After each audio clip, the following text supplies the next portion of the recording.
বল্টু, আপনার মাঝে কি কি গুণ আছে বলেন তো? আমি সবকিছুই পারি, শুধু বন্ধুদের সাথে শুদ্ধ ভাষায় কথা বলতে পারি না।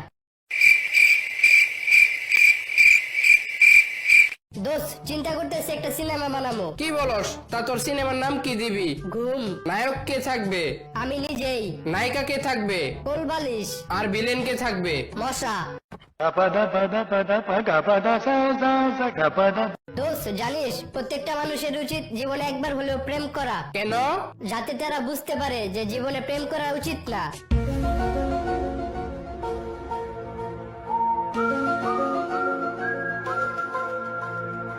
কিরে দোস্ত, শুনলাম তুই নাকি বিয়ে করবি? হ্যাঁ রে দোস্ত, আমি সামনের মাসে বিয়ে করব।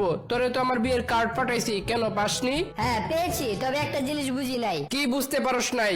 আচ্ছা, তুই কি প্রত্যেক শুক্রবারে বিয়ে করবি? আরে কি বলিস, প্রত্যেক শুক্রবারে একটা করে কি বিয়ে করা যায়? তুই কি পাগল হয়ে গেলি নাকি? তাহলে যে তোর বিয়ের কার্ডে লেখা দেখলাম তোর বিয়ে হবে রোজ শুক্রবার। দোস্ত, জানিস আজকে আমি স্বপ্নে দেখছি আমি একটা ফায়ার সার্ভিসের চাকরি পাইছি, আর আমি পাইপ দিয়ে আগুন নিভাইতেছিলাম। তারপর? তারপর আর কি, সকালে উঠে দেখি মুইটা বিছানা বাসায় দিছি।